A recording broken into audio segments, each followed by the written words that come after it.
Padang. Suara Budaya Sumatera Barat.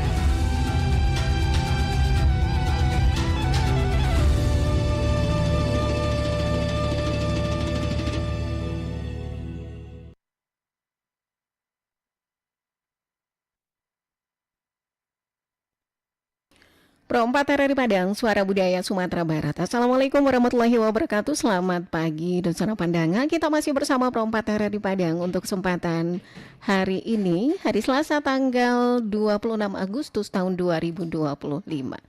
Nah, untuk pagi ini spesial ya, kita akan berbincang tentang sebuah organisasi baru, organisasi adat baru di Minangkabau.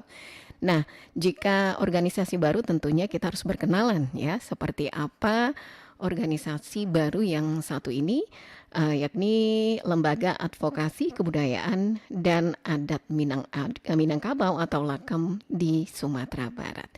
Kita kenalan dulu dengan narasumber kita yang sudah hadir di studio Pro 4 RRI Padang pagi hari ini, Nusantara Pandangan. Halo, Assalamualaikum Bapak Adi dan juga Pak Refrison. Waalaikumsalam warahmatullahi wabarakatuh. Waalaikumsalam warahmatullahi wabarakatuh. Selamat pagi. Selamat pagi Pak Adi Saputra Amae ya. Bapak Adi Saputra Amae Esos, beliau adalah Sekretaris Jenderal dari LAKAM. Kemudian juga di samping beliau ada Bapak Refrison Rasid SE Datuk Rajunan Panjang, beliau adalah Ketua Divisi Adat dan Budaya LAKAM. Alhamdulillah. Senior saya. Ya, kebetulan ya. Apa kabar Bapak-bapak, sehat Pak Adi dan Pak Refrison? Alhamdulillah Sehat. Alhamdulillah, kalau dilihat dari wajahnya semangat sekali, segar ya. Karena akan mengusung sebuah organisasi baru di Minangkabau. Betul Pak Adi. Betul. Oke, jadi mungkin kita harus kenalan dulu nih Pak Adi. Artinya masyarakat harus tahu seperti apa LAKAM ini. Walaupun kalau dilihat dari namanya ini membidangi hukum adat ya di Minangkabau. Silakan Pak Adi. Terima kasih atas kesempatan yang diberikan. LAKAM memang sebuah organisasi baru. Telah memiliki sertifikat keabsahan dari Menkumham yang ditentangani di Jakarta pada 8 Januari 2025. Berawal dari sebuah kerisauan tokoh-tokoh adat dan masyarakat di daerah, sehingga melihat fenomena yang ada berkembang saat ini, di mana generasi muda mulai bergeser kurenahnya kalau dalam bahasa Minang. Mereka sebagai generasi muda Minangkabau tidak mengenal lagi adat dan budayanya. Betul. Istilah orang-orang tua dulu kalau bisa dengan katonan nampe pun orang tua pun tidak tahu. Iya, betul. Dengan kerisauan arus globalisasi yang begitu kuat, tumbuh pemikiran bagaimana kita meluruskan kembali ke akar rumput agar anak kemenakan kita ini terselamatkan nantinya. Tentu dibutuhkan sebuah lembaga. Apalagi nanti terjadi silang sengketa di akar rumput terhadap tanah ulayat, ya kan, terhadap harta pusaka, hal-hal yang bersifat prinsip di Minang, tentu dibutuhkan sebuah lembaga. Untuk itu bagaimana kerisauan ini kami tampung, kami bukalah, kami adakan MUBES. Pada saat kurang lebih pas bertepatan dengan kampanye akhir Pilkada kemarin di Pucuk Merah, dengan mengundang seluruh tokoh masyarakat kabupaten kota di Pucuk Merah, kurang lebih hampir 200 orang, dihadiri oleh beberapa kandidat yang berkompetisi. Karena ini kan ibaratnya sebuah masa, kumpulan masa ya. Betul. Akhirnya saya yang kebetulan membuka MUBES, dihadiri beberapa tokoh. Disepakatilah kita akan membuat sebuah lembaga advokasi. Kita urus kelengkapan-kelengkapannya, karena jangan sampai kita menjadi organisasi yang tidak diakui atau liar. Kita udah awalnya terjadi penolakan pada saat usulan nama LAKAM ini hampir bersama dengan LKAM. Ya. Betul. Jadi masyarakat yang belum tahu didengar dari jauh seolah-olah hampir sama. Tentu perlu penjelasan kepada aparat yang menangani SK ini tadi di Menkumham, titik sentral tugasnya di mana. Kalau Elkam itu adalah lembaga adat tertinggi mengayomi seluruh kantorkan anak negari se-Sumatera Barat.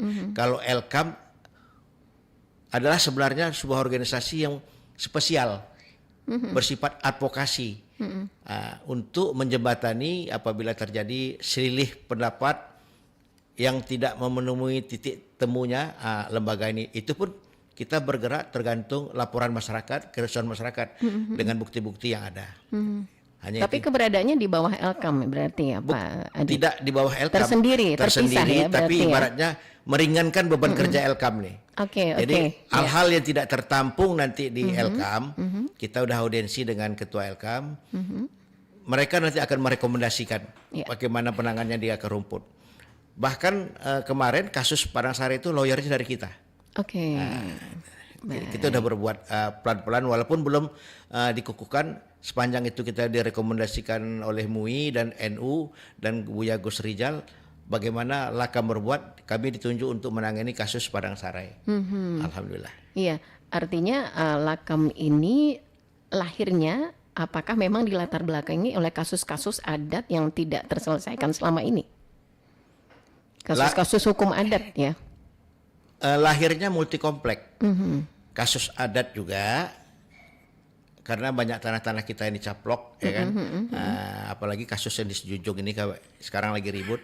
Dan juga kerisauan daripada tokoh orang-orang tua terhadap anak kemenakannya. Betul. Anak pulang 3 hari kita nggak ada risau. Itu kan suatu fenomena kan. Jadi memang sasaran kita tujuannya itu adalah bagaimana membawa generasi muda ini melek dengan adatnya dan sekaligus menyelesaikan sengkarut yang ada di akar rumput untuk mereka bisa tahu dengan mendapatkan haknya sebagaimana mestinya. Mekanisme koordinasinya seperti apa Pak Adi?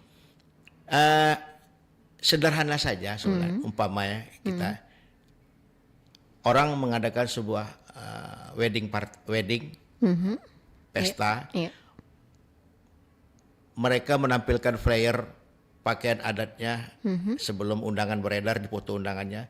Tapi baju yang ditampilkannya itu tidak memenuhi standar Keminangkabauan. Dia pakai suntiang tapi auratnya nampak, dada yang nampak. Ada tokoh masyarakat yang risau ini terjadi pergeseran. Mereka foto cover tuh, ada undangannya. Mereka laporkan kepada kami.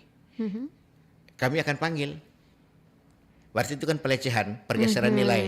Kami akan panggil 3 fungsinya. Advokasi, mediasi, atau edukasi. Kalau mereka bertahan dengan prinsip itu tidak mau merubah atau minta maaf, kita advokasi. Kalau mereka bersedia mengakui kesalahannya, kita mediasi atau kita edukasi. Sampai di mana mediasi atau apa istilahnya hubungannya dengan misalnya nih sebelum apakah sampai ke pihak kepolisian nantinya, sampai di mana kinerja dari Lakam ini? Bisa, Pak Adi. Seandainya memang pelanggaran itu bersifat krusial, istilahnya fatal. Contoh umpamanya sederhana aja.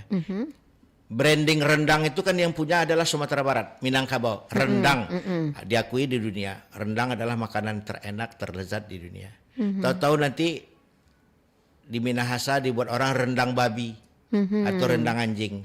Ya kan? Itu kan boleh katakan mereka mengatakan itu hak kami. Tapi kita ada masyarakat di sana yang gerah dengan kondisi itu. Mereka lapor sama kita. Mereka lapor sama kita dengan bukti-bukti konkret, foto kelengkapannya, tanggal berapa kejadiannya, dan itu adalah suatu penipuan publik. Kita panggil. Kalau mereka tidak mau minta maaf atau mengakui kesalahannya, ada sanksi hukumnya, ada sampai ke kepolisian.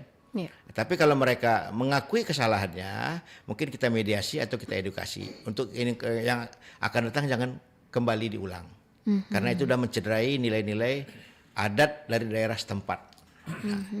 Berarti benar-benar bisa menjadi perpanjangan tangan masyarakat atas keresahan-keresahan yang ada selama ini ya Pak Adi ya. Ya, insya Allah. Insya Allah. Saya ke Pak Refrison Rasid dulu. Beliau Ketua Divisi Adat dan Budaya Lakam. Menurut Pak Refrison sendiri nih Pak, posisi hukum adat Minangkabau dalam kehidupan masyarakat saat ini seperti apa Pak Refrison? Baik, terima kasih. Saya didahului dengan menjelaskan tambahan tentang Silakan. beda Elkam dengan Lakam. Silakan Pak Refrison, biar lebih jelas ya. Ya, kalau Lakam ini datang memperkuat Elkam, begitu. Jadi kita bermitra, tidak ada yang di bawah, tidak ada yang di atas. Baik. Yang kedua, kalau Elkam itu adalah organisasi nenek mama, itu artinya di sana ada penghulu semua. Kalau Lakam, organisasi Tigo Tungku Sajarangan. Oke. Di sana ada alim ulamanya, di Lakam ada cerdik pandainya, seperti Pak Adi kan tidak nenek mama, tetapi posisi beliau itu cerdik pandai gitu ya. Di sana juga ada nenek mamanya. Jadi kesatuan ini mudah-mudahan nanti akan bisa lebih merampungkan untuk solusi-solusi dari masalah-masalah yang ada di Sumatera Barat.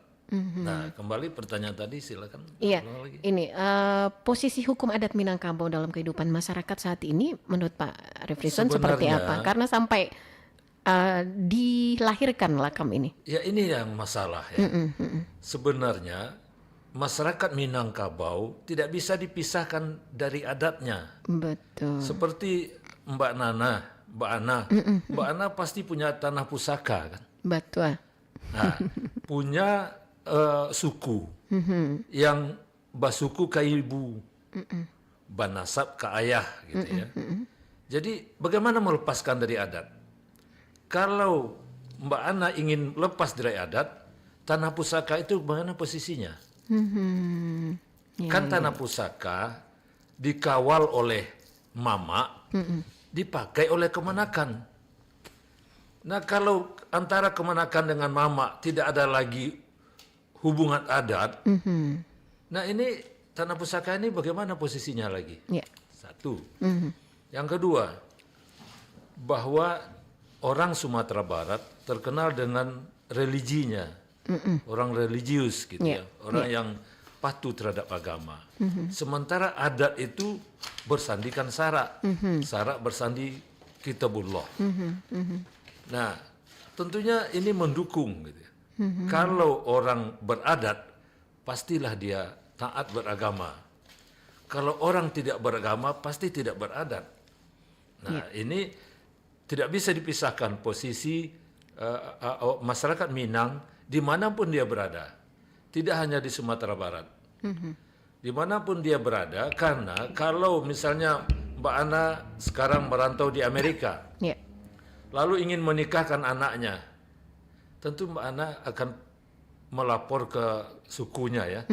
Itu yang punya gawe mamanya. Untuk menikahkan, membiayai yang punya gawe itu bapaknya. Tetapi untuk menyelenggarakan pernikahan, apalagi untuk pesta perkawinan, itu tentunya mamanya begitu. Jadi kita tidak bisa dilepaskan. Selagi kita mau bertanah di Sumatera Barat, tidak bisa lepas dari adat Minangkabau. Artinya sebenarnya kinerja Lakam ini konkret sebenarnya Pak Refrison. Karena sejauh ini kalau yang saya perhatikan ya, sengketa tanah ini mungkin hanya sebatas musyawarah mufakat. Ya. Nah, tapi Lakam sendiri lebih jauh lagi. Ya, seperti bisa begitu yang dikatakan Pak Sekjen tadi, Lakam ini ikut serta apabila tidak bisa lagi selesai di bawah. Betul. Karena kita kan tahu adat itu saling kanagari. Kalau terjadi satu masalah di kemanakan, misalnya suku Caniago, yang menyelesaikan nenek mama Caniago.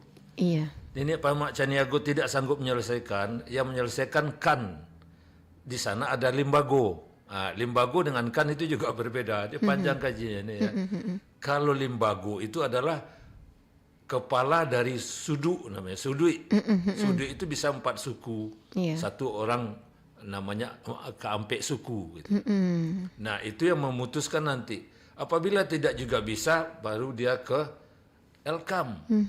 Elkam bisa saja melapor ke Lakam. minta bantuan ke Lakam. Ya, tetapi Lakam berfungsi juga untuk edukasi. Iya. Edukasi ke masyarakat. Jadi kami dengan Pak Adi pernah berencana untuk turun ke daerah-daerah untuk mensosialisasikan sebetulnya Minangkabau ini kenapa hebat tokoh-tokoh dulu. Iya.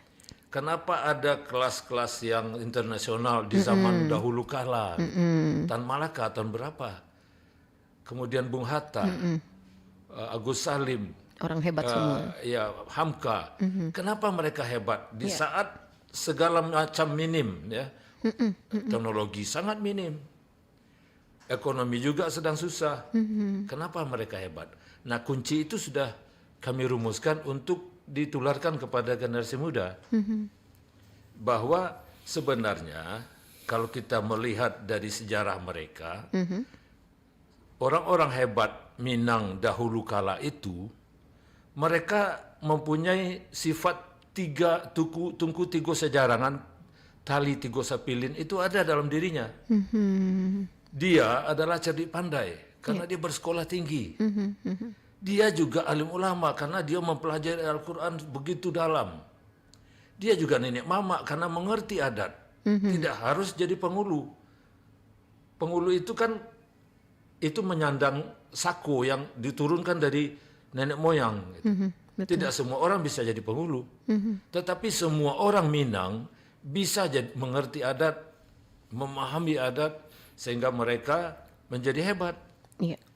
Kalau generasi muda mau menjadi orang yang betul-betul tekun belajar, apakah pelajaran untuk duniawi atau untuk ukhrawi, belajar adat, mereka akan mempunyai dalam dirinya tigo tungku sejarangan, mereka akan hebat, insya Allah. Baik, luar biasa. Nah, Lakam sendiri mempunyai beberapa divisi ya, Pak Adi dan Pak Refrison. Dan Pak Refrison sendiri berada di divisi hukum adatnya, betul ya? Divisi adat ya. Peran dari divisi adat sendiri untuk istilahnya dalam agar Lakam ini berjalan dengan baik, ini seperti apa, Pak Refrison? Divisi adat kalau untuk organisasi tentunya memberikan masukan-masukan. Apa saja sinyalemen sekarang yang perlu kita perbaiki, gitu ya. Benar, bagaimana strateginya itu diberikan masukan pada organisasi. Organisasi nanti akan merumuskan gerakan apa yang akan kita lakukan. Sebenarnya di Minang ini sudah banyak yang kita tinggalkan. Sehari-hari saja saya pernah mencoba untuk pakai mobil umum dari Payakumbuh ke Padang. Setiap saat saya mendengar, ya, makasih bang, yuk kak, kama bang, kak Pop, kama bang. Ini orang Medan di sini atau orang Minang gitu ya? Iya. Kenapa malu pakai udah? Betul. Nah, di mana kelemahan udah? Hal-hal kecil. Undangan kenapa pakai wedding off? Kenapa bahasa Inggris diletakkan di atas kepala kita sementara kita tidak pernah tidak lagi dijajah? Kenapa nggak pakai Sirah Carano, Pak? Kita tidak usah lah, mungkin bahasa Indonesia saja, undangan betul. saja. Kenapa the wedding off? The wedding off, betul. Orang Minang ini sebetulnya segala sesuatu itu sudah ada aturannya. Menunjuk saja. Kita menunjuk dengan telunjuk itu peninggalan Eropa itu. Menunjuk dengan empu jari itu budaya Jawa, budaya Sunda. Iya. Nah, tahu enggak generasi muda kalau menunjuk itu dengan seluruh jari? Ya, kan begitu biasanya. Biar sopan. Nah, misalnya dalam satu pertemuan kita mau memberikan sembahan kepada seorang datuk. Datuk Rajo Nam Panjang. Ambo tua. Manita lah datuk. Kan kita menunjuk orang itu dengan seluruh jari. Nah, banyak hal yang lain yang memperlihatkan generasi muda tidak lagi tahu dengan hal itu. Jadi kalau bisa melalui siaran ini kami menganjurkan janganlah jadi orang Medan, janganlah jadi orang Jawa gitu. Ada panggil Mas, panggil Bang, kita kan udah atau Ajo. Ya. Nah, juga prewedding itu. Tidak ada prewedding di Minangkabau. Boleh saja mungkin sudah modern, mau pakai foto supaya tahu orang mana yang mempelai. Boleh, di kanan mungkin mempelai pria, di kiri mempelai wanita. Kan nggak mungkin dia belum muhrim. Dipersandingkan. Di Minang kalau nikah itu setelah ijab kabul selesai sah, baru calon anak daro itu boleh dikeluarkan. Betul. Nah, begitu Minang menghormati wanita. Ya, artinya yang saya tangkap Lakam ini sebenarnya tidak hanya khusus membahas tentang masalah hukum adat saja, tapi edukasi lain juga diberikan ya, Pak Adi. Iya, Pak Adi. Ya, betul. Dan divisi-divisinya juga selain hukum adat ada divisi apa saja, Ada Pak 17 Adi? divisi. Banyak ya? Banyak 17 divisi. Sekaligus struktur organisasinya mungkin karena Ada, nggak kenal maka nggak sayang nih Pak Adi, baru banget. Kabarnya dikukuhkan besok ya? Ya, besok. Oleh Gubernur Sumatera Barat. Divisi kita ada kurang lebih 17. 17. Ada divisi Pusako, Sako dan Sang Sako. Melakukan kegiatan pengawasan dan kontrol terhadap sosial Pusako, Sako dan Sang Sako dalam adat Minangkabau agar berjalan sebagaimana mestinya. Divisi Adat Salingka Nagari dan Hak Ulayat Minangkabau melakukan pengawasan dan kontrol sosial agar adat Salingka Nagari tetap hidup dan berkembang dan melakukan pengawasan terhadap tanah ulayat Minangkabau. Sekarang kan banyak tanah ulayat itu yang dikondisikan oleh mama yang nakal bekerja sama dengan BPN atau nanti udah dikapling-kapling dijual. Padahal itu kan tanah ulayat bersama.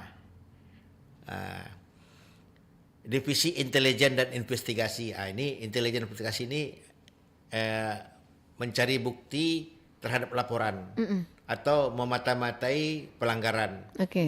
Laporan masuk, dia punya bukti, nanti dirapatkan bersama secara strategi langkah apa yang akan kita ambil terhadap kondisi yang kita ketemukan. Divisi Bundokan Doang. Ini khusus tuh Bundokan Doang. Ada Bundokan Doang ada divisi juga Bundokan di sana. Doang.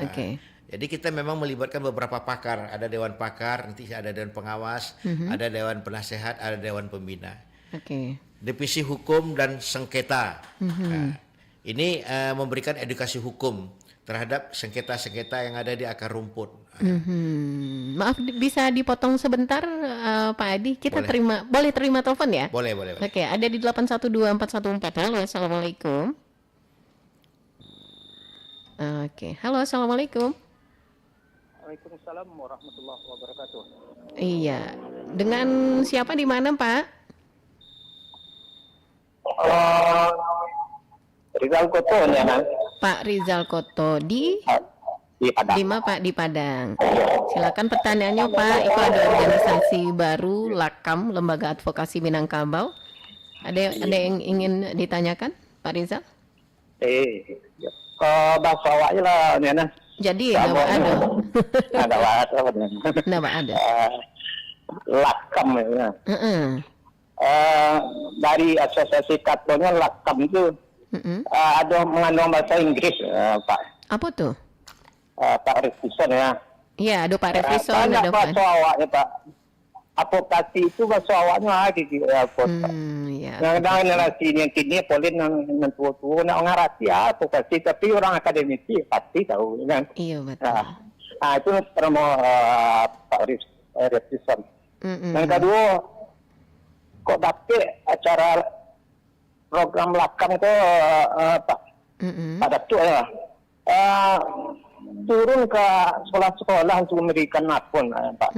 Oh, Edukasi ya Pak.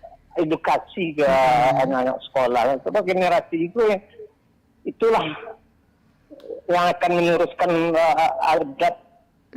adat istiadat Minang. Karena selama kini terlalaikan oleh generasi pada dunia. Betul. Ini kok abang lah di apa kok di Minangkabau kan lah dipanggil terusnya ke Madatu jadi kan udah. Mungkin barale lah wedding. Yang kan hendaknya kan main mau barage undang itu kalau bahasa awak. Iya betul. Jadi dua itu ialah Madatu. Jadi terima kasih.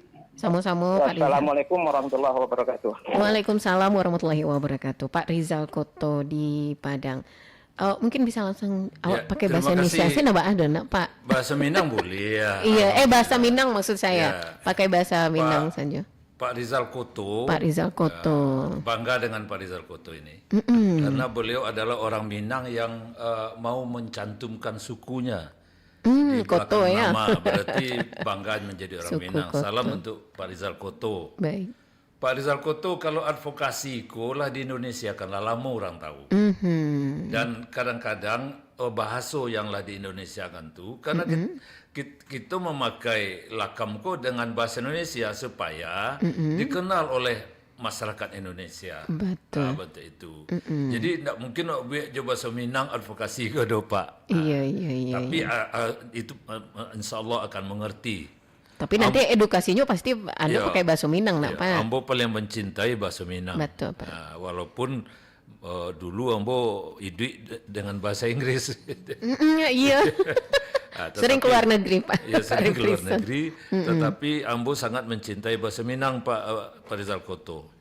Iya. Kemudian karena tadi ditujukan ke Ambo ya, kalau untuk turun ke sekolah-sekolah kok insya Allah kita akan mencoba edukasi ini ke berbagai elemen masyarakat gitu ya. Kalau di kampung Ambo lah Ambo coba itu sekali 2 bulan ada pertemuan suku Ambo. Selalu Ambo mengedukasi kemanakan tuh untuk bangga dengan adat Minang ini. Masalah awak kini kok sebenarnya itu doh. Kalau generasi muda memanggil uni, memanggil udah kok kurang modern rasanya deh inyo kan itu sebenarnya. Dianggapnya kampungan. Kampungan. Makasih Bang. Ayo, ya Kak. Kan gitu. Itu saja lah nampak bahasa kurang apa dengan Minang. Karena Minang kok dicari Minang terkini. Iya. Coba Minang dahulu kala. Coba bayangkan Pak Rizal Koto rumah gadang awak tu Kalau ndak kayu orang Minang bisa ke rumah gadang sebentuk itu. 3 lumbuang di halamannya. Rangkiang itu lumbuang bahasa kampung. Betul. Dan jawab perkenalkan bahasa itu dari berbagai apa ya. Nah, rangkiang itu masing-masing punya fungsi. Ada untuk sumbangan, ada untuk gotong royong, ada untuk simpanan, ada untuk dipakai gitu.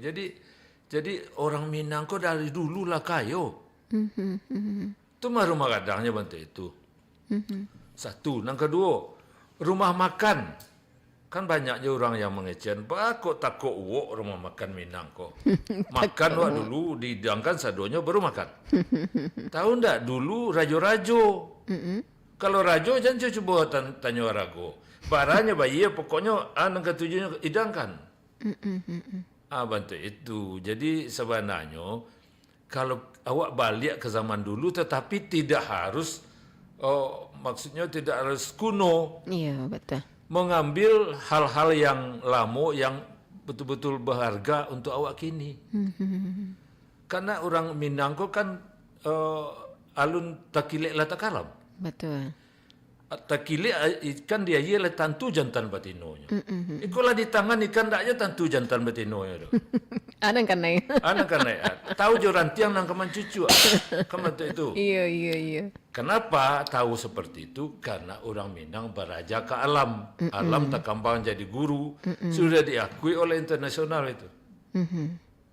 Iya. Kalau anak kini, Pak Refrison, alam tak kambang jadi guru, buku tak kambang tak jadi ilmu. Jadi jimai.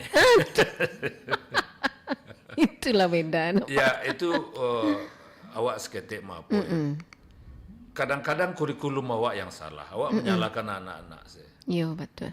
Karena ketika SD awak lah beraja, ketika ambo beraja ni PKN namanya. Iya. Sudah itu PMP. Lah tiba di SMA beraja itu je lah.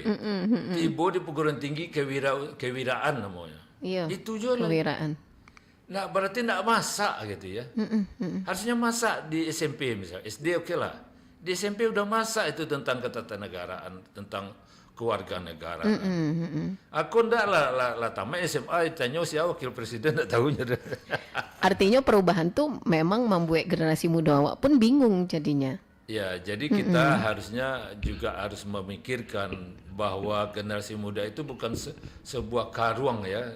Karuang diisi saja kau bisa lihat doang itu tidak bisa. Dia harus kurikulum ini harus disesuaikan. Jangan ditambah-tambah begitu saja. Iya, betul. Sehingga mereka enjoy belajar gitu. Nah, betul benar Pak Refrison. Pak Adi, mungkin itu sebuah tantangan ke depan. Seperti yang diungkapkan Pak Rizal Koto tadi, Pak Adi, sebuah PR untuk turun ke lapangan, mengedukasi, terutama ke sekolah, seperti apa, Pak Adi?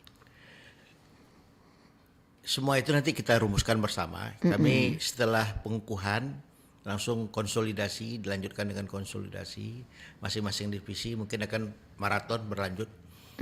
Tentu dibuahkan sinergisitas. Betul. Untuk itu kita akan dudukkan bersama strategi yang paling efisien. Bagaimana skala prioritasnya harus ada. Yeah. Kita masuk ke SMP dulu atau SMA, gitu, kan? Yang tentu yang dekat kita jangkau dulu. Apalagi ini organisasi baru. Sebuah organisasi itu kan butuh amunisi, Betul.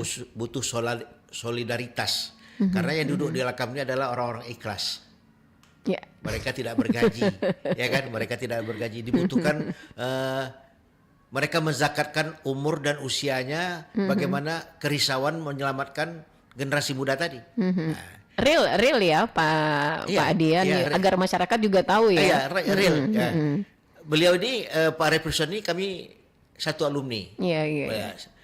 Di ekonomi UNAM. Oh, oke. Beliau di kelas saya kan. Iya. Jadi beliau telepon saya. Ada kerisauan berarti beliau kan. Langsung bilang, bangga juga Ambo, ada kawan di dalam. Langsung Ambo kandaan selero beliau. Datuk cocoknya style Datuk di mana? Ambo di adat.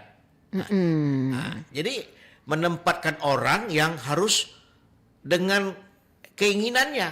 Yeah. Jadi dia stylenya di adat, kita letakkan di bagian hukum nanti tentu nggak matching, ya kan? Betul, sama betul. bakatnya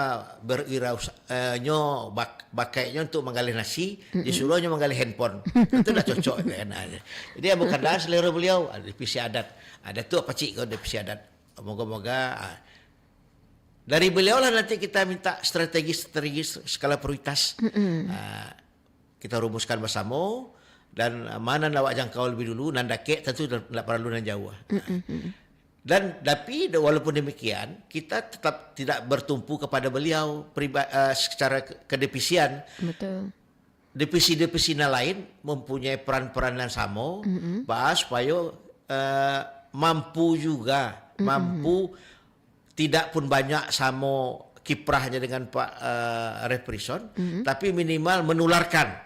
Nanti mungkin kita minta dukungan dari para eksekutif. Awaklah bertamu dengan beberapa tokoh. Insya Allah mereka akan mensupport secara finansial semampu mereka melalui pokir atau lain. Awak tumpangkan di dinas kebudayaan. Karena korelasi dengan lakamku tadi banyak korelasinya dengan dinas kebudayaan. Jadi tokoh-tokoh kita tadi itu berjanji buatlah program-program dan cocok bagaimana masing-masing divisi. Nanti dari itu kita gambar, kita potret mana masuk ke dinas kebudayaan, mana masuk ke UKM, ya kan. Ada juga mana masuk ke biro hukum.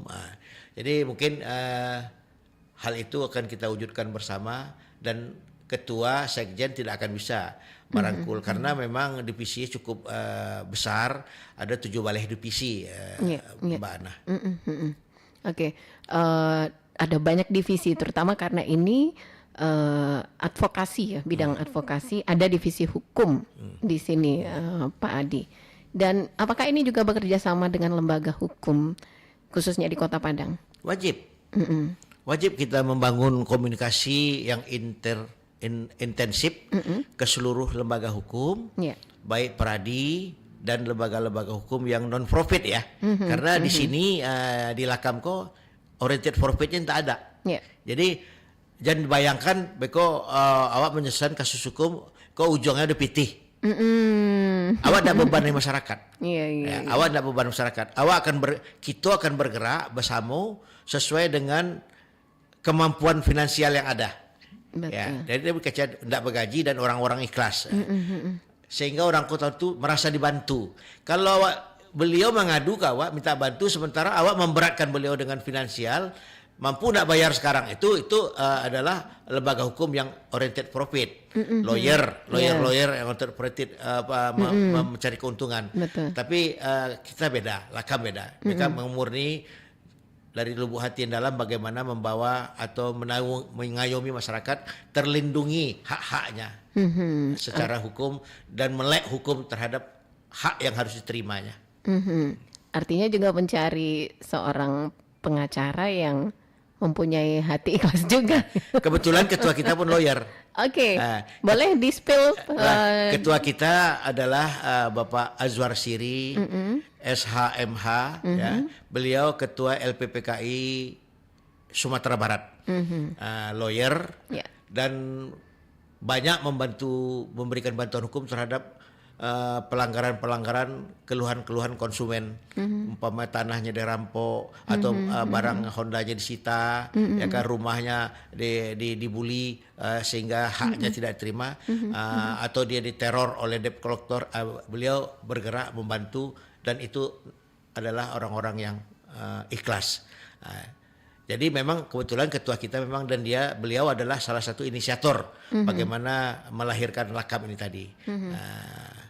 Beliau salah satu tokoh muda lah, dengan usia yang 50 tahun, sudah banyak berbuat dan selalu diundang di beberapa konten atau narasumber di luar provinsi dari LPPKI. Selama ini beliau di LPPKI dan punya kantor lawyer sendiri. Apakah pengacara yang ditunjuk oleh Lakam ini juga sampai ke pengadilan kinerjanya, Pak Adi? Sebahagian tim-tim daripada ketum kami adalah memang kakak kelas atau lawyer-lawyer dia yang banyak menangani kasus-kasus hukum yang bersifat non profit lah, membantu bantuan hukum kepada masyarakat. Ada dan wajib ada karena ini advokasi kan. Iya. Artinya nggak hanya sampai pada mungkin komunikasi apa pelajaran tentang hukum, apa istilahnya, komunikasi tentang hukum lah. Ya, artinya tidak sampai di sana, memang sampai keluarnya keputusan pengadilan ya, Pak Adi. Insyaallah. Oke, luar biasa sih sebenarnya. Ke Pak Refrison lagi. Besok pengukuhan di Aula Kantor Gubernur Sumatera Barat. Apa sebenarnya arti pengukuhan ini, pengukuhan menurut Lakam? Pengukuhan itu untuk Lakam sendiri kita ke depannya menyatukan tekad. Di saat kita dikukuhkan itu kita menyatukan tekad. Geser sedikit Pak Refrison. Pengukuhan itu artinya menyatukan tekad. Bahwa kita bertekad untuk membantu masyarakat. Seperti yang dikatakan oleh Pak Sekjen tadi, ya tentu kita harus ikhlas ya, karena ini non profit. Lembaga non profit. Kita tidak, misalnya ada orang yang melapor minta tolong ini sengketanya, kita tidak menghitung biaya.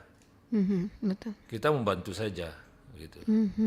Jadi kedengarannya akan muluk, tetapi memang ini yang terjadi ya, ini untuk ibadah gitu. Kan kita ini tidak melulu harus cari duit gitu ya. Harus juga cari untuk bekal untuk masa depan. Ke akhirat. Betul sekali yang Pak Refrisan. Saya sempat pertanyakan tadi, ini real ikhlas begitu ya Pak Refrisan ya.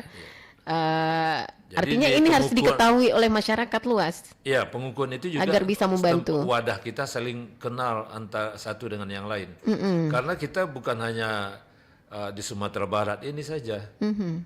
Ke daerah juga sudah ada DPP-nya. Iya, oke. Ada juga di Malaysia ya, Pak Di. Oh, ini sudah menyebar ya? Ya. Sebelum pengukuhan justru sudah. Ada juga di Jabodetabek. Oke. Ya, jadi orang-orang Minang, orang-orang rantau juga yang terbantu. ingin berpartisipasi dimanapun berada, kami menghimbau. Ini organisasi Lakam ini terbuka untuk siapa saja, syaratnya orang Minang. Gitu. Itu saja. Ya orang Minang pastilah beragama Islam. Ya itu saja. Oke. Nah, Pak Refrisan sendiri dari divisi adat, ya. Di zaman modern sekarang pastinya ada tantangan tersendiri nih Pak Refrisan dalam mengedukasi para generasi muda. Ini seperti apa Pak Refrisan? Generasi muda kalau kita tampilkan adat saja mungkin tidak menarik. Tapi kalau kita tampilkan adat itu sebenarnya apa gitu ya? Kenapa ya kita kembali ke yang tadi, kenapa orang-orang Minang dulu yang sukses itu luar biasa, sampai sekarang masih dikenal. Kenapa? Karena mereka memang beradat gitu. Ya. Kemudian adat ini pesonanya kan bisa ditampilkan di zaman modern ini adalah pesona wisata kan. Adat Selingkah Nagari misalnya, seperti divisi saya, itu perlu dijaga, dilestarikan, dikembangkan, karena ada Selingkah Nagari itu memang berbeda tiap negari, tetapi dia akan menyatu pada adat Sabatang Panjang. Adat Sabatang Panjang itu kuncinya adalah ABS SBK gitu. Betul. Adat bahasa Indi Sarak bahasa Indi Kitabullah. Ada juga keponakan saya kemarin ini bertanya, kenapa tidak bersandi Al-Quran? Kenapa Kitabullah? Karena orang yang berkitab Al-Quran meyakini adanya Zabur, Injil, Taurat, gitu. Jadi itu Kitabullah. Nah, makanya ABS SBK tadi. Ya. Oke. Nah tadi kalau saya dengar pernyataan Pak Refrisan nih Pak Adi, dalam membawa adat ke masyarakat ini tidak bisa hanya adat itu sendiri ya, tidak tunggal ya Pak ini. Bisa dengan wisata, barangkali wisata budaya, religi dan sebagainya. Artinya bukan hanya kerjasama dengan lembaga hukum saja, tapi juga dengan bidang-bidang lain. Betul. Dengan pariwisata. Dengan pariwisata dan lain-lain.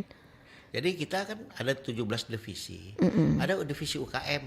Oke. Ada divisi kuliner, UKM dan kuliner, ada divisi pariwisata. Divisi pariwisata nanti kita combine-kan, kita sinergikan dengan divisi adat Selingkah Nagari tadi.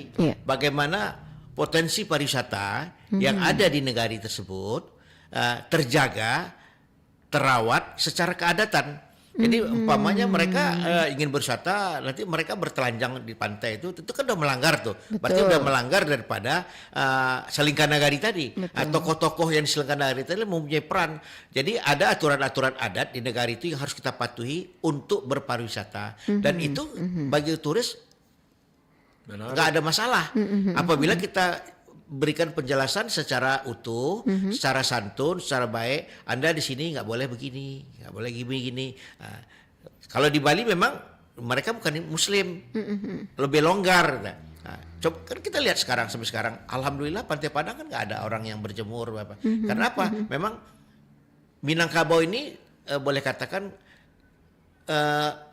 humanis masyarakatnya ke Minangkabauannya itu ke religi keislamannya masih terjaga.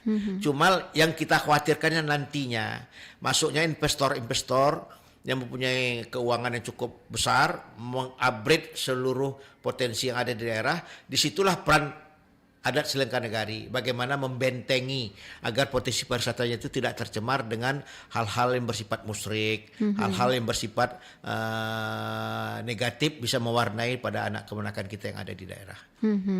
Kita pun udah belum kita dikukuhkan, animo daripada di daerah cukup kuat, Ibu Ana. Jadi divisi yang akan kami kukuhkan, masa DPP belum dikukuhkan, mereka di daerah udah terbentuk secara kelembagaan, udah mubes, udah lengkap susunan urusan, cuma belum kita kukuhkan. Yang mengukuhkan nanti itu DPP.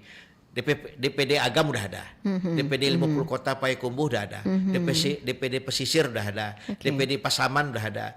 Bahkan tamu kita nanti dari Malaysia datang. Dan dari Jabodetabek, kata Pak Arif tadi. Dan kami akan bekerja sama dengan perwakilan Sumatera Barat. Sekarang kan Biro Rantau di kantor gubernur kanlah dihapus secara organisasi. Jadi data-data mengenai tokoh-tokoh Minang yang ada se-Indonesia dan luar negeri adanya di kantor penghubung. Kita akan minta data itu, kita akan komunikasikan kepada tokoh-tokoh Minang yang ada di Jogja, tokoh Minang yang ada di Bali. Mau nak mereka mengembangkan lakam ini, tapi tentu perlu penjelasan, perlu pendekatan persuasif ke kekeluargaan.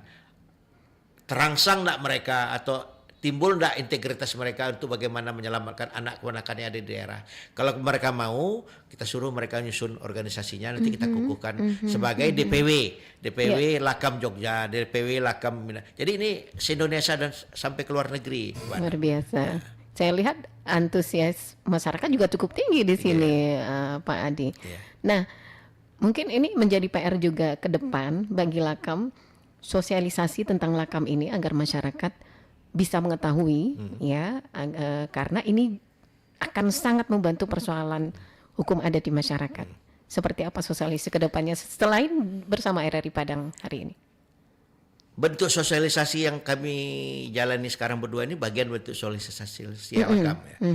Kita tidak bisa menafikan atau melepaskan dari peran pers.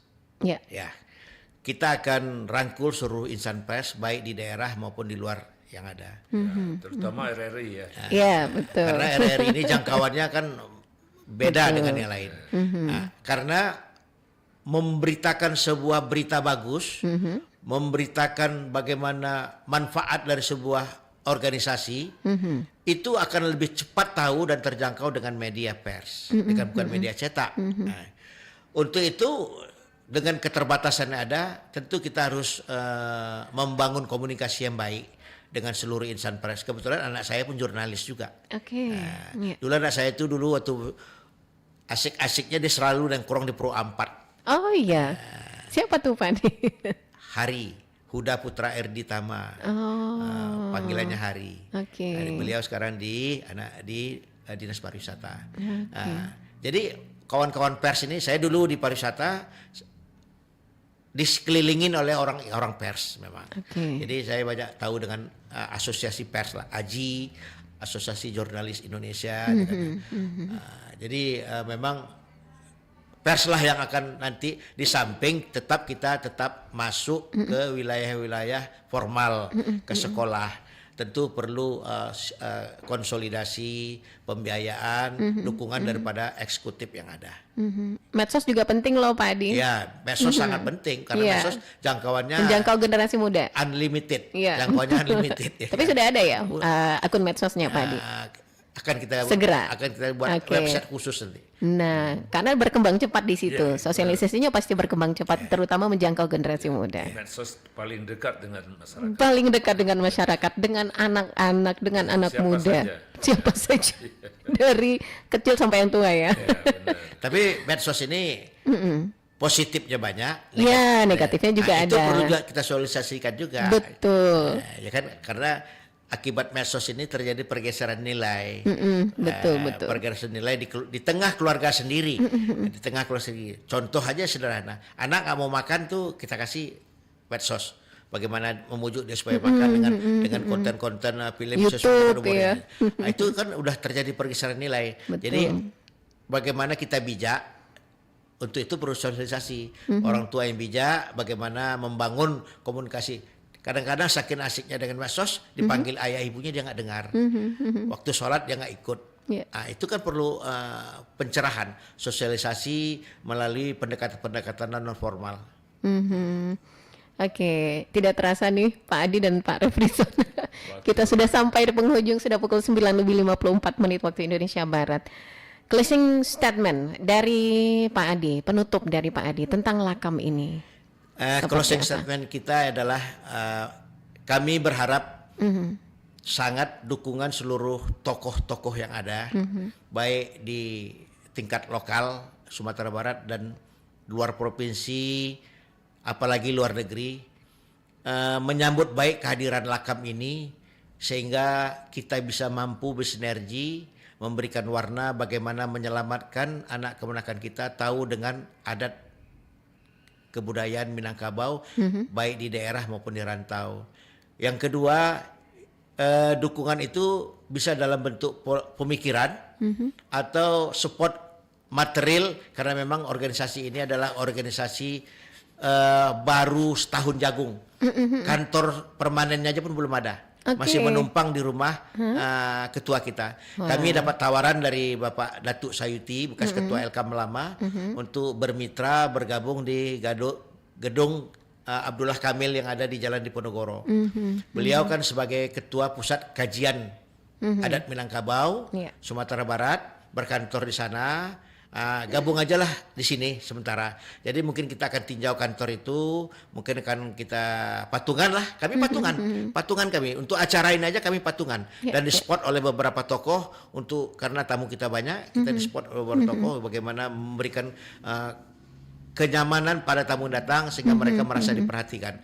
Mungkin gedung itu akan kami patungan atau minta spot dari beberapa tokoh masyarakat agar bisa kami manfaatkan beberapa kapling atau peta berkantor di sana sebagai kasarnya sebagai kantor sementara. Dan kita udah minta juga beberapa eksekutif tapi belum dapat tanda titik terang kita akan berkantor berumah di mana. Untuk itu kami mohon dukungan kepada seluruh tokoh, tolong bantu semangat generasi muda dan orang-orang tua yang ikhlas di Lakam ini bagaimana berbuat untuk baik dalam negeri ini. Luar biasa. Jadi merinding saya nih Pak Adi. Pak Refrison silakan kalimat penutup ya. Ya, kalimat penutup, kita orang Sumatera Barat, orang Minangkabau tidak bisa dipisahkan dari budaya dan adat Minang. Betul. Mari kita kembangkan, kita jaga, kita lestarikan adat dan budaya bersama Lakam. Itu saja. Luar biasa, keren Lakam, lembaga advokasi kebudayaan Minangkabau yang mungkin ini menjadi harapan baru ya Pak Adi bagi masyarakat. Insya Allah. Amin. Amin. Ya, Dosana Pandangan dimanapun berada, demikian kebersamaan kita bersama Lakam, Lembaga Advokasi Kebudayaan Minangkabau, bersama Pak Adi Saputra Amai Esos yang merupakan Sekretaris Jenderal dari Lakam, kemudian juga Bapak Refrison Rasid SE, Datua Rajunan Panjang, Ketua Divisi Adat dan Budaya Lakam. Terima kasih atas kebersamaannya. Tetap bersama Pro 4 RRI Padang. Pro 4 RRI Padang, suara budaya Sumatera Barat.